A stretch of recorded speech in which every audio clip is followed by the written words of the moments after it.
বোনকে বন্ধ ঘরে উলঙ্গ অবস্থায় পেট্রোল দিয়ে মারছে। নীলফামারীর সৈয়দপুর উপজেলার দক্ষিণ বড়বাড়ি নিজামের চৌপতি এলাকার বাসিন্দা বাবুল হোসেনের মেয়ে বিতি আক্তার প্রায় 7 বছর আগে প্রেমের সম্পর্কের মাধ্যমে বোতলাগাড়ি ইউনিয়নের জামবাড়ি এলাকার নজরুল ইসলাম চেল্লুর ছেলে সাজু খানের সঙ্গে তার বিয়ে হয়। দাম্পত্য জীবনে তাদের কোলজুড়ে আসে 3.5 বছরের শিশু সন্তান আব্দুর রহমান। পরিবারের সদস্যদের অভিযোগ, বিয়ের পর থেকেই বিভিন্ন বিষয় নিয়ে বিতির উপর মানসিক ও শারীরিক নির্যাতন চালাতেন স্বামী সাজু খান। সম্প্রতি তিনি পরকীয়ায় জড়িয়ে পড়েন বলেও অভিযোগ স্বজনদের।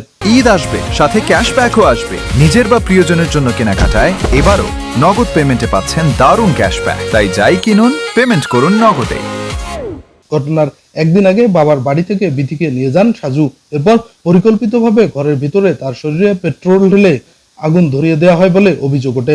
অভিযোগে রয়েছে, আগুন ধরিয়ে দেওয়ার পর ঘরের দরজায় বাইরে থেকে তালা লাগিয়ে 3.5 বছরের শিশু সন্তানকে নিয়ে ঘটনাস্থল ত্যাগ করেন সাজু খান।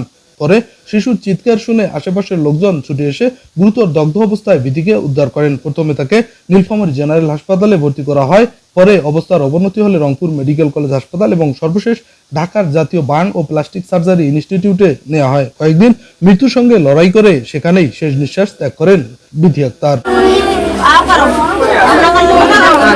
তাদের বিয়েটা হয়েছে রিলেশনের মধ্যে দিয়ে বিয়ে হওয়ার পর তাদের কোনো দাবি দাবা ছিল না। পারিবারিকভাবে সব কিছু আলাপ আলোচনা করা হয়েছিল। তো সেক্ষেত্রে বিয়ের কিছুদিন পর তাদের সংসারে কিছু ঝামেলা হয়। সে বারে বারে তার স্ত্রীকে বলে যে আমার টাকা লাগবে, অমুক লাগবে, বাড়ি কিছু জিনিসপত্র লাগবে। তো আমার দাদা আবার সব কিছুই দিল, গাড়ি দিল, বাড়ির যত সরঞ্জাম আছে জিনিসপত্র সবগুলাই দিল। তারপরেও সে তার স্ত্রীকে খুব হেনস্থা করে, টর্চার করে। তারপরে সে কিছুদিন পর সে আলাদা একটা মেয়ের সঙ্গে রিলেশনে জড়াই গেল। এখন রিলেশনে যাওয়ার পর যখন অত্যাধিক হয়ে গেল, তারপরে সে যে বিথি যে আছে তাকে সেরকমভাবে আর মেনে নিতে পারছে না। তার সাথে আরও বেশি অত্যাচার শুরু করে দিল। পরিশেষে গত শুক্রবারে আমাদের এখানে আসছিল, দেখা হয়েছিল, কথা হয়েছিল। সে তার ফ্রেন্ডের মাধ্যমে তার বাড়িতে নিয়ে গেছিল। ওখানে খাওয়া দাওয়া করার পর রাতে নিয়ে গেছে নীলফামারীতে। তো নীলফামারীতে যাওয়ার পরের দিন শনিবার রাত 8:40 প্রায় 40-এ ওই সময় তার গায়ে পূর্ব পরিকল্পিতভাবে আগুন ধরায় দিছে। ওর সঙ্গে আমি ঢাকা গেছি, অ্যাম্বুলেন্সে ছিলাম। আমার সমস্ত কথা বলছে, A to Z। প্রথমে কি হয়েছে, প্রথমে আর স্বামী এসে বলছে, তুমি বলো তোমার কয়টা নাং আছে, 4টে না 5টা, সত্য কথা বলো। কাছে আমার কিসের নাং? ওই স্বামী স্ত্রী মহাজরা হইতে কাছে তোর কাছে পেট্রোল দিয়ে আগুন লেগে দেবো।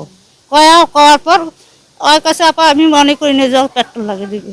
পরে কয়া বলে পেট্রোল লাইন করা আছে জারকিলোত বাসায়, পেট্রোল সর্বপ্রথম মুখে ছিটে দিচ্ছে।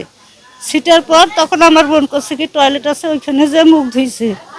ধোয়ার পর ওইখান থেকে আবার চুল নিয়ে ছেঁচড়ি আবার নিয়ে এসছে।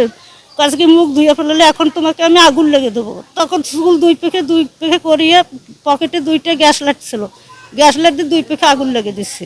বোনকে বন্ধ ঘরে উলঙ্গ অবস্থায় পেট্রোল দিয়ে মারছে। আবার মারছে, ও নিজের যান বাঁচাতে গিয়ে বাথরুমে গেছিল।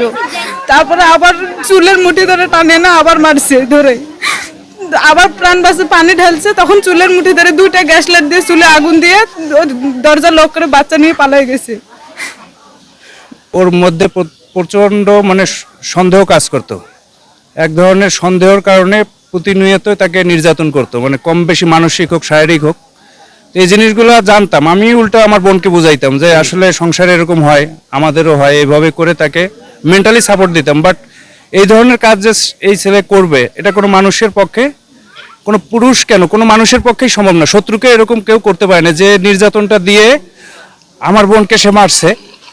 তো জানি না আমি তার কতদূর কী হবে, আল্লাহ ভালো জানে। তো আমি এইটুকুই বলতে চাই যে ওর যেখানে যে পাক না কেন, ওর সর্বোচ্চ শাস্তি যেটা হয় রাষ্ট্রীয়ভাবে, আমার এটাই কামনা যে এই ধরনের এটাই হয়। আগামীতে যেন এর এত দৃষ্টান্তমূলক শাস্তি আমরা চাই, যেন আগামীতে কোনো পুরুষ জাতি যেন এই দ্বিতীয়বার এই ঘটনাটা ঘটানোর সাহস, দ্বিতীয়বার যেন তারা মনে পরিকল্পনা তো করে দূরে থাক, তারা যেন মনেও চিন্তা করতে না পারে। 3.5 বছরের শিশু আব্দুর রহমানও জানায়, তার চোখের সামনেই মাকে মারধরের পর শরীরে আগুন ধরিয়ে দেওয়া হয়। শিশুটির এমন বর্ণনা ঘটনাটিকে আরো হৃদয় বিদারক করে তুলেছে। গ্যাস দিছিল, তারপর তেল দিছিল, আগুন দিছে। এ ঘটনায় ক্ষোভ প্রকাশ করেছেন স্থানীয়রা। অভিযুক্ত স্বামীর দৃষ্টান্তমূলক শাস্তির দাবি জানিয়েছেন স্বজন ও এলাকাবাসী। একই সঙ্গে নারী নির্যাতন ও পারিবারিক সহিংসতা প্রতিরোধে কার্যকর পদক্ষেপ নেওয়ার আহ্বানও জানানো হয়। প্রেমের সম্পর্ক থেকে শুরু হওয়া একটি সংসারের এমন মর্মান্তিক পরিণতি হতবাক করেছে এলাকাবাসীকে। এখন স্বজনদের একটাই দাবি, বিথী হত্যার সুষ্ঠু তদন্ত ও অভিযুক্তদের সর্বোচ্চ শাস্তি নিশ্চিত করা। নূর আলম বাবু, 21 টেলিভিশন, নীলফামারী।